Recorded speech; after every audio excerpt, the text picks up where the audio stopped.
네, 안녕하세요. 이제 민법 수업 첫 시간인데요. 우리가 첫 시간이니까 이 민법이 무엇이냐, 뭐 이 문제부터 좀 얘기를 해봐야 될 것 같습니다. 보통 이제 민법이라고 우리 얘기를 하지만 뭐 이제 보통 시민법이라고도 얘기를 많이 하거든요. 그래서 이 민법과 시민법 같은 말이고요. 보통 이제 민법을 줄여서 시민법을 줄여서 민법이라고 이렇게 이제 부르고 있습니다. 통상 민법이 무엇냐? 이 질문에 대해서 혹시 이제 법이란 무엇이냐? 뭐 이 질문 속에 포함되어 있는 건데요. 안타깝게도 지금까지 법이 무엇인지에 대해서 많은 법학자들 또 이제 법률가들이 이제 법이 무엇인지 좀 밝혀내려고 노력을 했는데 아직까지는 법에 대한 명확하고 어떤 통일되어 있는 그런 정의는 존재하지 않습니다. 그러니까 아직까지도 법이 무엇인지 그러니까 명확하게 밝혀내지 못하고 있는 상태이죠. 그래서 이 법이란 무엇인가라는 질문은 어떤 참 법철학적인 상당히 어려운 문제에 속한다라고 할 수가 있습니다. 그래서 우리가 이제 법이란 무엇이냐를 또 이제 라는 질문, 또 민법은 무엇이냐라는 질문에 대한 어떤 궁극적이고 본질적인 답이 아니라 통상 우리가 이제 민법에 대해서 공부를 하기 위해서 이제 좀 낮은 단계에서 어떤 합의된 그런 정의에서 이제 출발을 하는데요. 통상 법은 우리가 이제 그 사람들은 사회생활을 하면서 살아가잖아요. 그죠? 사회생활을 하면서 다른 사람들과 어떤 관계를 맺으면서 살아가게 되는데 이 사회생활 관계를 규율하는 이제 규범, 그죠? 법규범이죠. 그러니까 어떤 사회생활 관계를 규율하는 규범이 바로 이제 법이라고 이해를 하고 그러면 이 사회생활 관계의 내용이 무엇이냐에 따라서 법이 이제 달라지는 거죠. 그래서 민사관계다. 이 사회생활 관계가 특정한 어떤 민사관계라면 그 민사관계를 규율하는 규범이 바로 민법이다라고 이제 이해하는 견해입니다. 그래서 형사관계를 규율하는 거는 뭐 그렇죠. 형법이고 노동관계를 규율하는 건 노동법이고 이런 식으로 이제 정의가 될 수가 있는 거죠. 자, 민사관계를 규율하는 법규범의 어떤 총체가 네. 총체라고 했는데 총체는 그러니까 전부 다라는 뜻이에요. 전부 다. 그래서 그 민사관계를 규율하는 법규범의 총체다. 그러니까 민사관계를 규율하는 법규범을 전부 다 모든 법규범이 다 그 민법이다라는 의미죠. 그래서 총체는 모든 것을 말한다라고 이해할 수가 있고요. 이제 그 민법에는 보통 이제 분류를 할 때 우리가 이제 형식적 의미의 민법과 또 이제 실질적 의미의 민법 보통 이제 요렇게 좀 나누어서 설명을 합니다. 그래서 형식적 의미의 민법 요건 뭐냐면요. 국회에서 제정한 또 개정하는 그런 법률 형태로 되어 있는 민법. 그렇죠? 그러니까 민법이란 이름을 가진 이제 법률인 거죠. 그래서 이거를 또 다른 말로는 민법 전 이렇게 불러요. 민법 전 이렇게 부르고 있습니다. 그래서 영어로 하면 보통 시빌 코드 이렇게 말을 해요. 시빌 코드. 자, 이게 형식적 의미의 민법이라면 이게 국회에서 제정한 우리가 이제 흔히 민법이라는 이름을 가진 법률이 바로 이제 형식적 의미의 민법이라면 이 실질적 의미의 민법은 그게 아니라 법률의 명칭이라든가 법의 형식에 구애받지 않고 민사관계를 규율하는 모든 어떤 그 법규범을 다 이제 실질적 의미의 민법이라고 합니다. 그래서 이 실질적 의미의 민법은 결국에는 그렇죠? 이거는 시빌 11로라고 할 수가 있습니다. 11로라고 할 수가 있고요. 이 11로, 당연히 이 형식적 의미의 민법도 대부분 이제 실질적 의미의 민법에 포함이 되게 됩니다. 그러면 이제 실질적 의미의 민법이 무엇이냐에 대해서는 좀 약간 좀 다르게 이해하는 견해가 있어요. 견해의 대립이 좀 있는데, 실질적 의미의 민법은 결국에 어떤 특별 사법이나 이제 그 특별 사법이나 절차법을 제외한 그런 이제 사법의 일반법, 이것이 바로 사법의 그 일반법이 바로 이제 실질적 의미의 민법이다라고 이제 이해를 하고 있고요. 다른 견해는 그게 아니라 이제 개인의 어떤 사적 활동, 이제 사적 활동을 규율하는 그 일반법, 그러니까 사적 활동의 어떤 실체적 권리 관계를 규율하는 일반법이 바로 민법이다, 실질적 의미의 민법이다, 이렇게 이제 견해 주장을 하는데요. 사실 두 견해의 차이가 뭐냐, 궁극적인 차이가 뭐냐, 요거는 좀 의문이 들죠. 그래서 사실상 어떤 사법의 일반법이나 어떤 그 개인의 사적 활동에 따른 어떤 실체적 권리 관계를 규율하는 일반법이나 사실 뭐 크게 다른 게 없는데, 그러니까 이제 그 결국엔 같은 얘기를 하는 게 아니냐, 뭐 이제 그렇게 이해할 수가 있습니다. 그래서 그다지 어떤 그 견해 차이랄까요? 이렇게 의견을 달리해야 하는 그런 필요성이라든가 이런 건 좀 찾아보기 어렵다. 이렇게 좀 이해가 되고요. 자, 이제 그 우리가 이제 민법에 대해서 이제 학습을 한다, 민법에 대해서 공부를 한다 하면 결국에는 이제 이 실질적 의미의 민법에 대해서 좀 공부를 하는 거고요. 어쨌든 실질적 의미의 민법에서 가장 중요한 거는 바로 이제 법률로서의 민법, 그러니까 형식적 의미의 민법이라고 할 수가 있습니다. 그러니까 실질적 의미의 민법 속에 가장 중심이 되고 있는 것은 형식적 의미의 민법이다. 뭐 이렇게 이해를 하시면 되고요. 어쨌든 이제 실질적 의미의 민법, 이제 주로 이제 우리가 민법이라고 하면 실질적 의미의 민법을 주로 이제 얘기를 하게 되는데, 실질적 의미의 민법이 지니는 특징, 제일 먼저 가장 큰 특징은 바로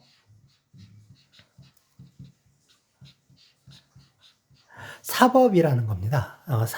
그죠? 사법. 그래서 민법은 사법이에요, 사법. 근데 이제 요거와 사법과 좀 대립하는 개념이 바로, 공법이에요. 그래서 우리 이제 사법과 공법을 좀 분리를 해서 이걸 서로 다르게 이해를 하는데, 그럼 사법과 공법은 어떻게 다르냐? 또는 사법과 공법은 어떻게 구분을 할 것이냐, 이게 이제 문제가 되죠. 통상 우리가 사법이라고 하면 민법이나 상법 이런 것들을 사법이라고 하고, 공법이라고 하면 헌법, 행정법, 형법, 형사소송법, 민사소송법, 국제법 이런 것들. 우리가 이제 여기서 좀 주의를 해야 되는 게, 민법은 민법은 사법인데요. 민사소송법은 공법입니다. 그래서 이 절차법은 모두 공법이에요. 그 점에 좀 주의를 해야 합니다.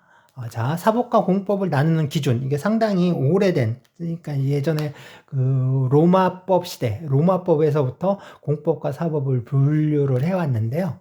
그래서 그 기준이 뭐냐, 그래서 우리가 요 이제 학설 대립은 우리가 이제 기역, 니은, 디귿, 리을 이런 식으로 표시를 하겠습니다. 그래서 기역, 니은, 디귿 이렇게 나가는 거는 학설 대립이라고 이해를 하시면 되고요.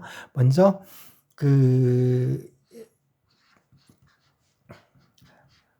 법이 보호하는 이익이 뭐냐? 그래서 공익을 보호하는 법은 공법이고, 사익을 보호하는 법은 사법이다. 이렇게 이해하는 게 있는데요. 다른 말로는 또 목적설이라고도 해요. 그래서 공익 보호를 목적으로 하는 법이 공법, 그죠? 사익 보호를 목적으로 하는 법이 사법이다. 이렇게 이제 보는 견해이고요. 이 견해는 로마법 시대부터 이제 주장이 됐던 이제 가장 오래된 견해입니다. 이게 이익설 또는 목적설 이렇게 부르는데요. 이게 로마법 당시부터 있던 견해라고 할 수가 있어요. 그런데 이게 조금 애매한 게 우리가 이제 타인의 재물을 절취한 자, 타인의 재물을 절취한 자는 뭐 6년 이하의 징역에 처한다. 이게 이제 형법 절도죄거든요. 네. 절도죄예요. 절도죄. 절도죄로 처벌하는 거는 결국에 절도죄로 해서 도둑질을 처벌하는 거죠. 도둑질을 처벌하는 이유는 뭘까요? 자, 하나는 그렇죠. 어떤 사회 질서를 유지한다라는 거거든요. 사회 질서의 유지이죠? 그럼 사회 질서는 공익인가요? 사익인가요? 이건 공익이에요. 그죠? 공익이에요. 그러니까 형법은 공법이 되는 거죠. 그런데 절도죄가 꼭 사회 질서의 유지만을 목적으로 하는 건 아니거든요. 개인의 재산권을 보호하기 위한 것도 있어요. 개인의 재산권을 보호하기 위한 건데 개인의 재산권은 공익인가요? 사익인가요? 이거는 당연히 사익입니다. 그렇죠? 개인의 이익이죠. 그러면 그 절도죄는 이렇게 이제 개인의 재산권을 보호하는, 즉 사익을 보호하는 거니까 사법이 되잖아요. 즉 형법은 그 이익설에 의하면 형법은 공법도 되고 사법도 되죠. 그러니까 상당히 좀 모순되는 결론에 이르게 됩니다. 그렇죠? 그래서 조금 이제 확연하게 공법과 사법을 구분하는 명확한 기준이다라고 보기는 좀 어려운 거죠. 그 다음 견해는요. 이 법이 규율하는 관계가 이제 어떤 거냐. 그렇죠? 그래서 보통 이제 상하 관계, 이런 이제 상하 관계라든가, 지배 복종 관계, 그죠? 지배 복종 관계. 그래서 법이 규율하는 관계가 이런 지배 복종 관계라면 그것은 바로 공법이다라고 이해를 해요. 그렇지 않고 서로 평등한 관계다. 그러면 요거는 사법이라고 이해를 하는 거죠. 지배복종 관계 또는 이제 평등한 관계. 그래서 법이 규율하는 관계가 지배복종 관계냐 또는 권력 관계냐 또는 아니면 서로 평등한 관계냐에 따라서 이제 공법과 사법을 나누는 거거든요. 그런데 이게 이제 우리가 국제법 있죠. 국제법은 이제 그 주권 국가들의 어떤 평등한 관계를 전제로 해서 국가 간의 관계를 규율하는 법규범이거든요. 그죠? 국제법은 이제 서로 국가 간의 평등한 관계를 목적으로 해요. 그런데 전통적으로 국제법은 공법으로 이해를 했습니다. 이거는 공법으로 이해를 했어요. 그래서 그 전에 옛날에 저기 이제 안중근 의사가 막 할 때 안중근 의사 저기 보면 이런 말이 있어요. 만국공법.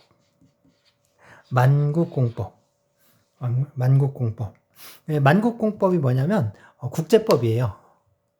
여기 보면 공법이라고 했잖아, 공법. 그래서 국제법을 그 당시에 이제 만국공법이라고 불렀거든요. 그래서 예전부터 국제법은 공법으로 이해를 했는데 지금 국제법은 어떻죠?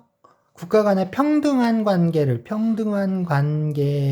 지금 규율하잖아요. 그래서 서로 평등한 관계를 규율하고 있으니까 국제법은 사법이다라고 이렇게 얘기를 해야 되거든요. 이 이제 성질설에 의하면.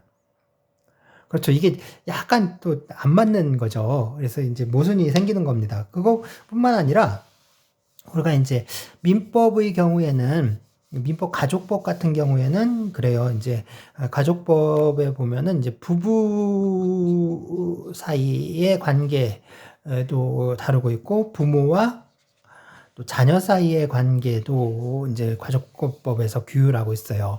그래서 부부 사이의 관계는 서로 이제 평등한 관계다. 네, 맞죠? 평등한 관계로 이제 봐야 되죠. 그러니까 사법이다. 이렇게 봐야 돼요. 그러면 부모와 자녀 사이의 관계도 평등한 관계인가? 아니면 상하 관계 또는 지배 복종 관계 뭐 이거에 해당하는가의 문제인데요. 좀 뭐 지배 복종이라고 해서 그 위에서 억누르고 뭐 이제 그렇다기보다는 힘의 우열 관계, 그러니까 힘이 어느 쪽이 좀 세고 어느 쪽이 낮다 하는 그런 우열 관계라고 이해를 하시는 게 좋을 것 같은데, 당연히 부모와 자녀 사이의 관계는 부모가 자녀를 보호하고 양육해야 하는 책임이 있는 것처럼 마찬가지로 부모는 자녀에 대해서 어떤 좀 교육의 목적상 좀 더 우월한 지위에 있습니다. 좀 더 우월한 지위에 있기 때문에 이 부모와 자녀 사이의 관계는 서로 평등한 관계라기 보기에는 우열 관계, 그러니까 우월한 관계, 그 다음에 또 좀 아래에 있는 건데 우열 관계에 있다라고 이렇게 이해가 되거든요. 그렇다면 부모와 자녀 관계를 다루고 있는 요 가족법은 공법이 되어야 되죠. 그죠? 그러면 이 민법이 이것처럼 언제는 사법이었다가 언제는 공법이 되는 그런 저희가 돼버리는 거죠. 그래서 이것도 성질설도 참 조금 이제 정확하게 공법과 사법을 나누는 기준이다라고 하기는 조금 곤란한 측면이 있습니다. 그 다음에 세 번째로는요, 이게 주체설인데요.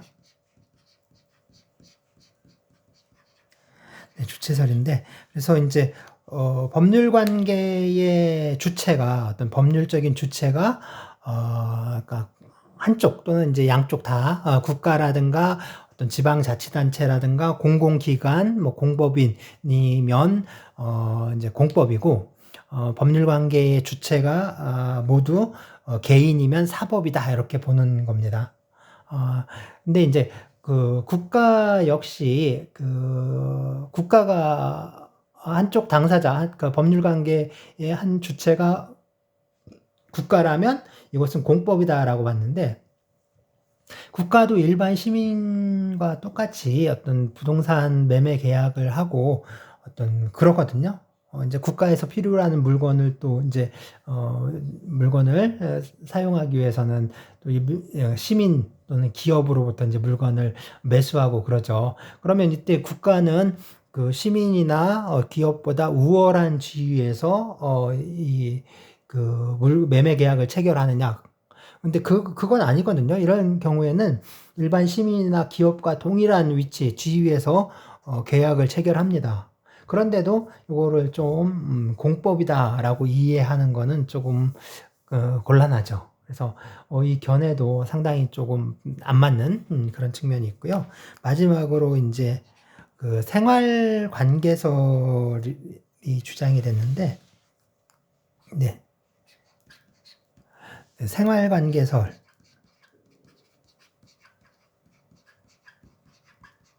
이 생활 관계설은요, 그 법이 규율하는 생활 관계가 어떤 국가나 어떤 공적인 생활 관계이면 공법이고, 아니면 사적인 개인적인 생활 관계면 사법이다라는 견해인데요.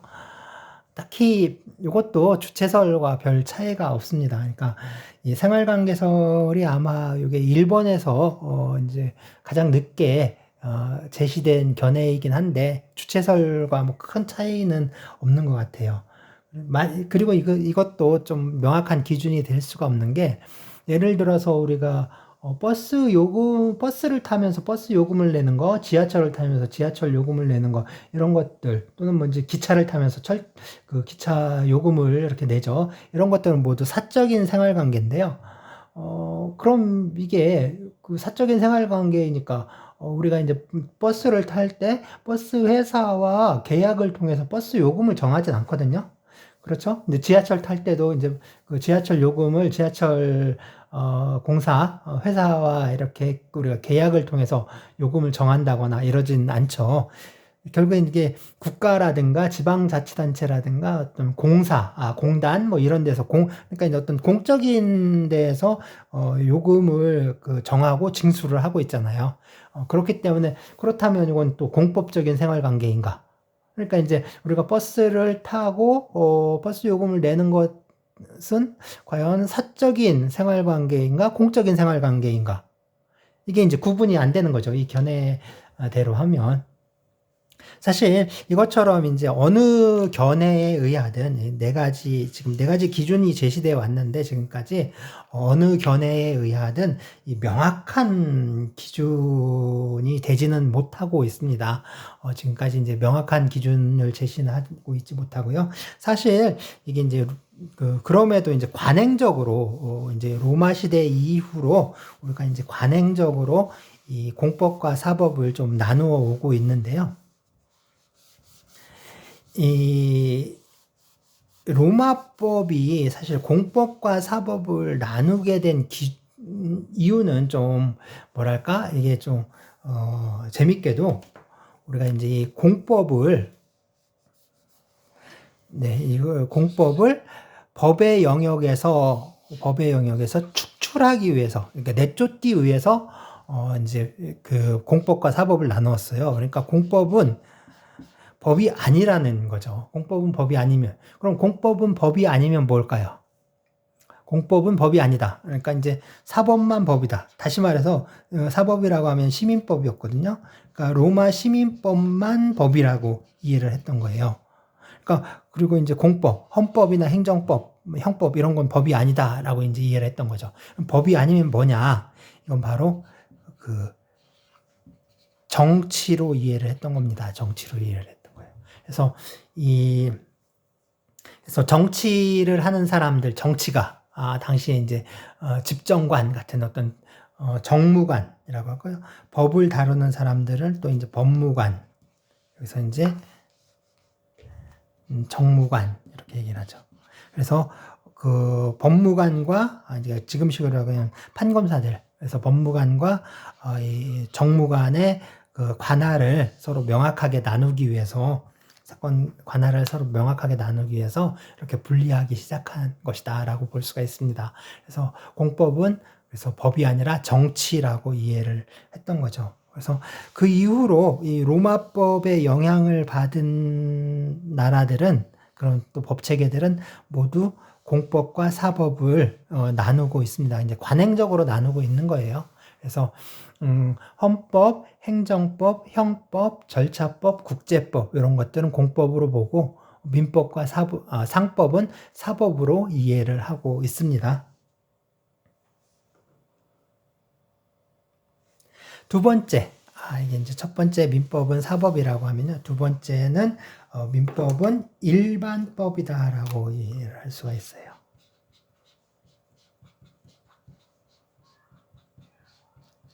일반법. 그래서 일반법, 제너럴한 거죠. 제너럴한 거. 네, 제너럴로. 그러면 이거와 대립하는 건 이제 특별법이에요. 네, 이건 스페셜한 거죠. 그래서 스페셜한 거. 그럼 일반적인 거와 스페셜한 거 어떤 차이가 있느냐? 그죠? 일반, 특별한 게 뭐냐? 라는 얘기인데, 이 특별하다는 얘기, 뭐가 특별한 거냐? 그죠? 뭐 특수한 거.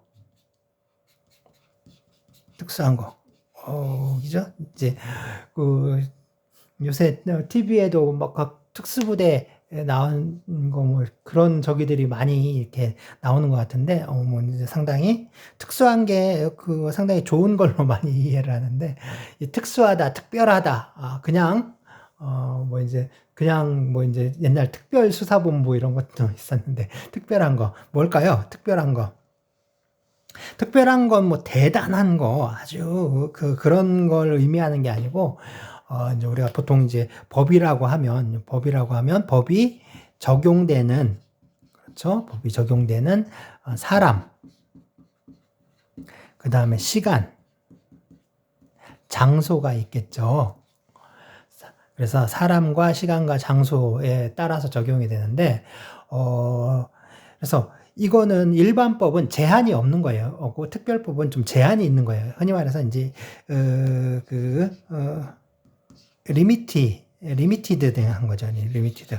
그러니까 이제 좀 한정판이다. 이렇게 이해를 하시면 돼요. 한정판이다. 그래서 요거는 이제 특별법은 뭐냐면 그 사람, 시간, 장소에서 좀 제한적으로 적용되는 법을 특별법이라고 하고, 그런 제한 없이 두루두루 모든 사람에게 모든 시간대에 모든 장소에 적용되는 것을 일반법이라고 합니다. 그럼 일반법과 특별법을 나누는 이유는 뭐냐면요. 그런 거였죠. 그래서 여러분들이 이제 뭐 가방이라든가 신발이라든가 뭐 이런 것들 보면은 그냥 언제나 그냥 늘 매장에 가면 항상 살 수 있는 그런 게 있고, 한정판이라는 게 있죠. 한정판. 그래서 딱 그 제한된 저기에 나오는 거. 그렇다면은 같은 값이라면 그냥 언제나 살 수 있는 그 일반적인 걸 사겠습니까? 아니면 한정판을 살까요? 당연히 사람들은 다 한정판. 그러니까 이제 리미티드 에디션이라고 나온 걸 딱 먼저 사죠. 그거를 이제 고르게 되어 있습니다. 그것처럼 어떤 이제 어떤 사실에 대해서, 사람, 시간, 장소, 어떤 사실에 대해서 일반법과 특별법이 모두 적용될 수 있다면, 특별법은 일반법에 대해서 먼저 적용됩니다. 그래서 그것을 특별법 우선의 원칙이라고 해요. 특별법 우선의 원칙이라고 합니다. 그래서 특별법 우선의 원칙에 의해서 이제 특별법은 일반법에 우선해서 적용이 돼요. 그러면 우리가 좀 이 시점에서 좀 주의를 해야 되는 게 있는데요. 뭐냐면은 일반법과 특별법 있죠. 일반법과 특별법은 그 구별이 상대적입니다. 그래서 무슨 법은 특별법이고 무슨 법은 일반법이고 이렇게 정해져 있는 게 아니에요. 항상 예를 들어서 개똥이는 키가 크다라는 말은 이제 우리가 맞을 수도 있고 틀릴 수도 있죠. 그건 잘 모르는 거죠. 항상 개똥이가 키가 큰지 작은지를 알기 위해서는 그 비교를 해서 정말 키가 큰지 작은지를 얘기할 수가 있는 거죠. 예컨대 개똥이 키가 180cm라고 미터라고 하면 180보다 작은 친구들보단 개똥이가 키가 큰 거예요. 그렇죠? 그렇지만 180cm를 넘어가는 다른 친구들보다 개똥이는 키가 작은 거죠. 이것처럼 이제 키가 크다, 작다 이런 것들은 좀 상대적인 개념이잖아요. 마찬가지로 일반법과 특별법 역시 상대적인 개념입니다. 그래서 뭐는 예를 들어서 뭐가 있을까요? 그래서 이제 근로기준법이다. 그러면 근로기준법은 일반법이냐 특별법이냐. 그래서 근로기준법은 일반법이다. 근로기준법은 특별법이다. 이렇게 얘기를 할 수가 없는 거예요. 그래서 무엇에 대해서 다른 어떤 법과 비교를 했을 때 이것이 특별하다, 일반적이다 이렇게 이제 분류를 할 수 있는 거죠. 그래서 근로기준법은 민법에 대해서는 특별법에 해당하지만 반대로 어떤 산업재해보상보험법이나 이런 법에 비해서는 좀 일반법에 해당한다라고 할 수가 있습니다. 그리고 또 하나 주의를 해야 될 게 그 민법의 경우에는 민법을 특별법으로 만들어주는 일반법이 존재하질 않아요. 그렇기 때문에 민법은 그냥 일반법이다라고 이해를 해도 됩니다. 그래서 민법 자체를 특별하게 해주는 그 다른 법 체계가 존재하지 않기 때문에 그 민법은 일반법이다라고 이해를 할 수가 있습니다. 다음으로는요, 우리가 그 전에 이제 일반법에서 우리가 이제 특별법 우선의 원칙 했었잖아요. 이 법의 효력과 관련되어 있는 건데요. 특별법 우선의 원칙. 그 다음에 또 있는 게 상위법 우선의 원칙. 상위법 우선의 원칙. 네, 상위법 우선의 원칙. 그 다음에 신법 우선의 원칙. 이런 것들이 있습니다. 이제 법의 효력과 관련된 건데요. 법의 효력과 관련해서 상위법은 하위법보다, 아래에 있는 법보다 항상 우선한다라는 원칙이 있고요. 그 다음에 신법, 새로 만들어진 법은 옛날에 있던 법보다 더 우선한다. 이런 원칙이 있습니다. 그래서 이것들을 특별법 우선의 원칙, 상위법 우선의 원칙, 신법 우선의 원칙이라고 합니다.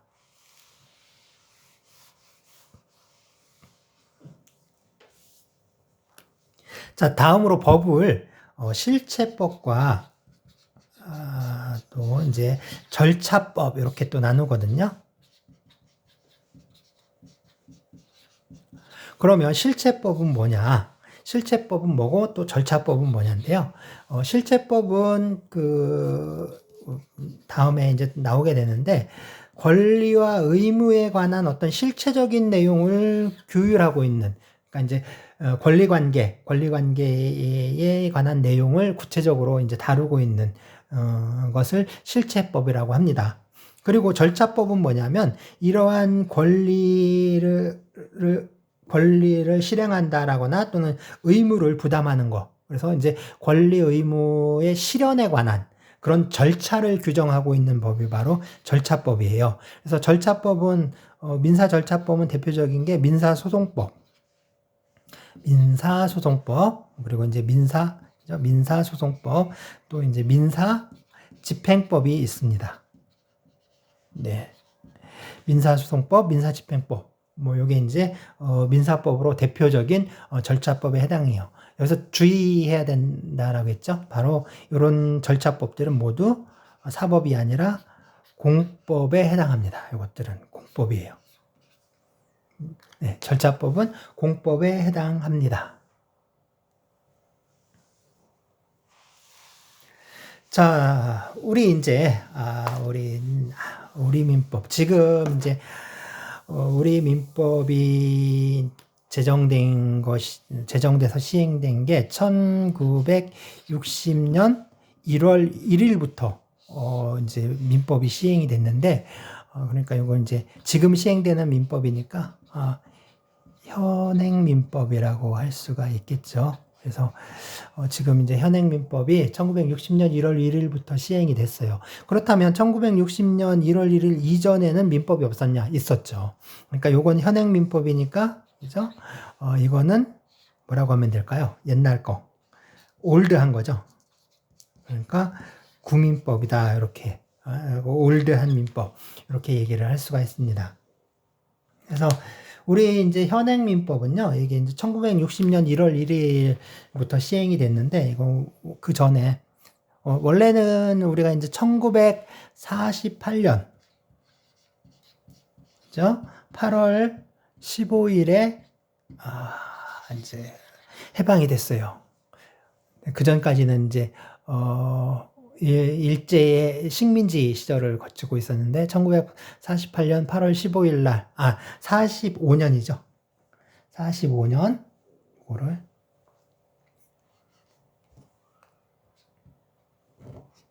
자, 45년 8월 15일에 해방이 됐고 1948년 8월 15일에 정부가 수립됐죠. 대한민국 정부.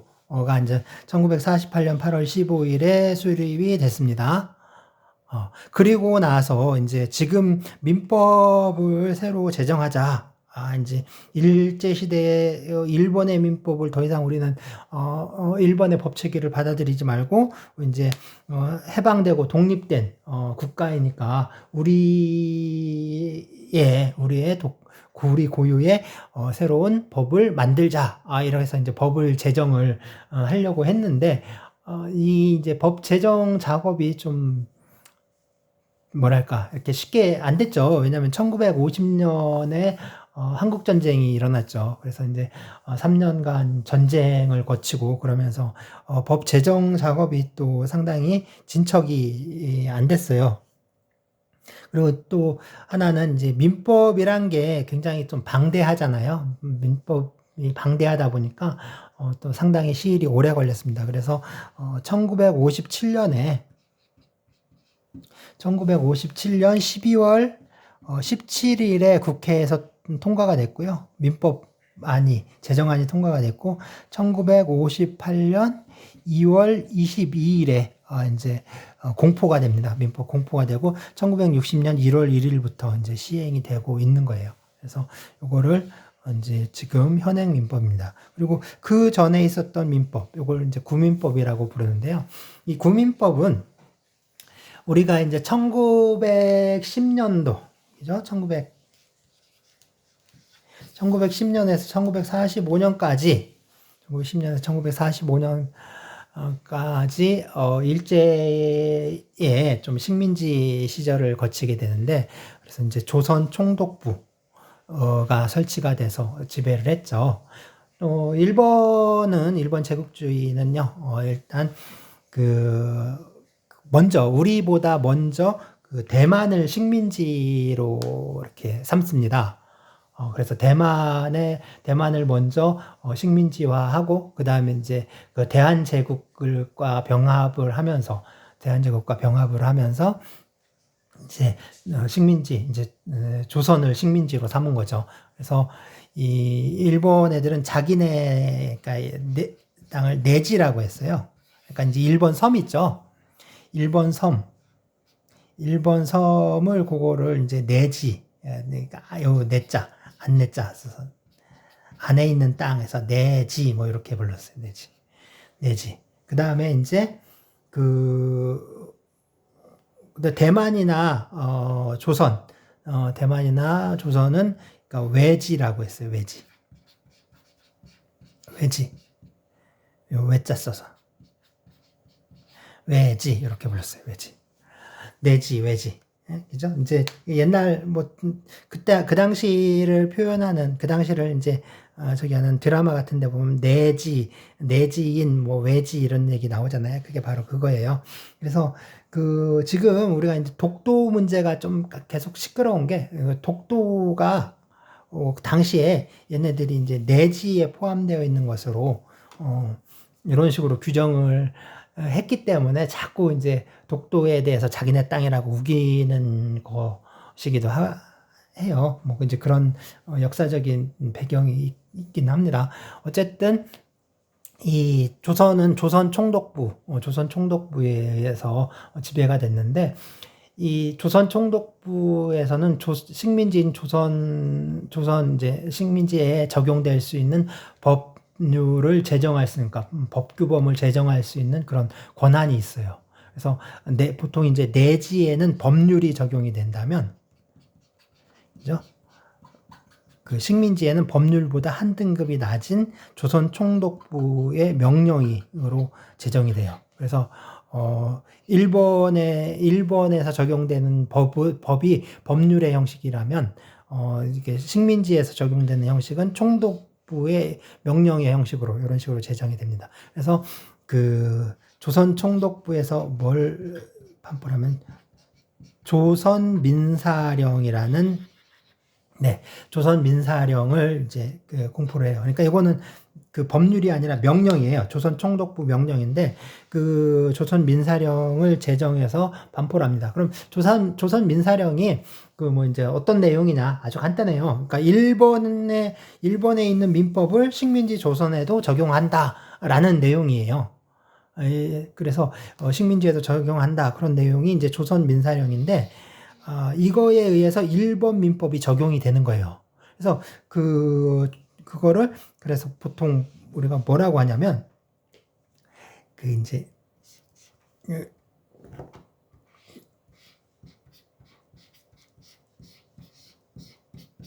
의용이라고 해요. 의용. 그러니까 이제 빌려 쓰는 거예요. 의용. 그래서 우리가 이제 이게 구민법이라고도 하고, 다른 말로는 또 이제 구민법을 다른 말로는 또 의용민법이라고도 하거든요. 의용민법. 네. 그래서 이제 구민법, 의용민법 이렇게 부르고 있습니다. 그래서 이제 이렇게 1960년 1월 1일부터 우리 민법이 이제 시행이 됐고, 이제 지금까지 쭉 이제 시행되고 있습니다. 그 이후로 이제 몇 차례 개정을 거치긴 했어요. 자, 그러면 우리 민법은 어떤 체계로 되어 있는가? 그렇죠? 우리 민법은, 그럼 우리 이제 현행 민법은 어떤 체계로 되어 있는가? 이제의 문제인데, 자, 요거는 우리가 다음 시간에 하도록 하고요. 이번 시간은 이렇게 여기까지 하는 걸로 하겠습니다.